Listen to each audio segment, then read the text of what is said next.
तो दो सिचुएशन में डेप्रिसिएशन देना आगे से बंद हो जाता है, ब्लॉक की वैल्यू नील हो जाती है। नंबर 1, जब सारी एसेट बिक जाए।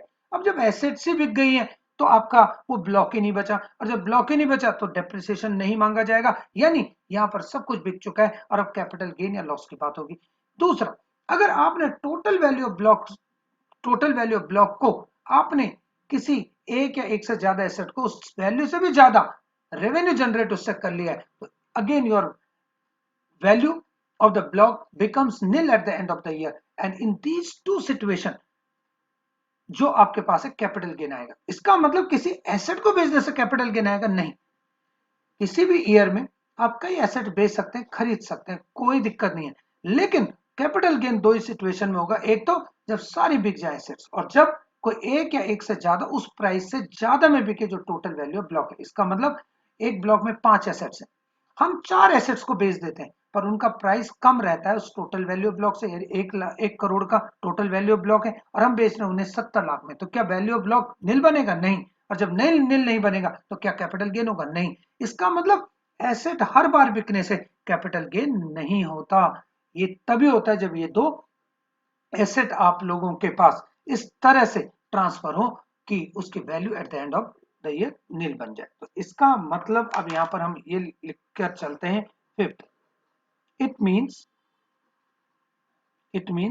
when it means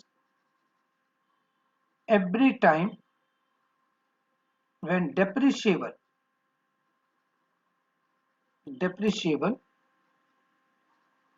assets are transferred, then capital gain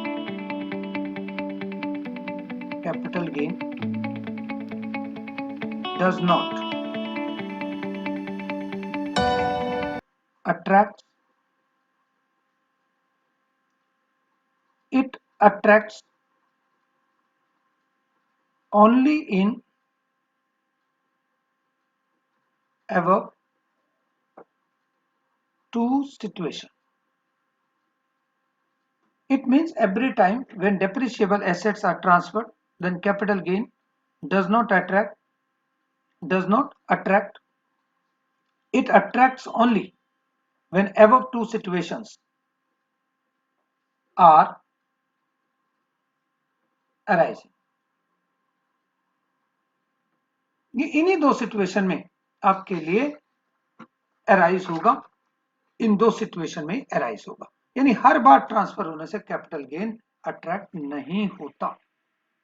यानी अब इसका एक और फाइनल कंक्लूजन निकाले हम लोग पॉइंट नंबर 6 में।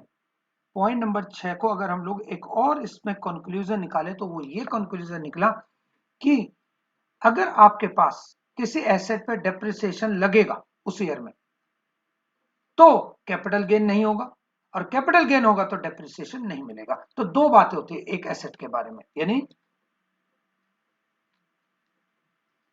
It means we can say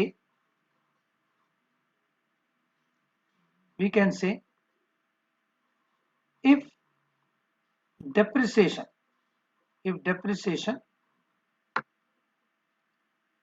is allowed, then capital gain does not arise, or if capital gain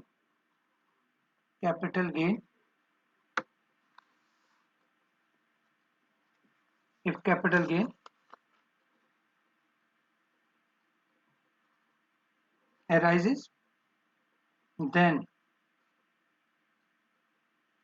no depreciation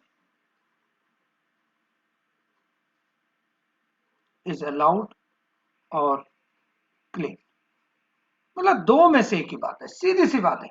हमें देखना है कि अगर एसेट की वैल्यू नील हो जाती है एट द एंड तो फिर कैपिटल गेन होने का तो सवाल ही नहीं होता। वो वैल्यू अगर ब्लॉक ऑफ एसेट्स की नील हो जाती है तो इसका मतलब डेप्रिसिएशन मिलने का सवाल ही नहीं होता, तब कैपिटल गेन ही होगा। और अगर हमें eight the end of the year उसकी वैल्यू नील नहीं होती तो पक्का पक्का डेप्रिसिएशन मिलेगा। ऑल दो कि आपने यहाँ पर एसेट्स, इवन दो एसेट्स आपने यहाँ पर सोल्ड करी है, उससे कोई फर्क नहीं पड़ता।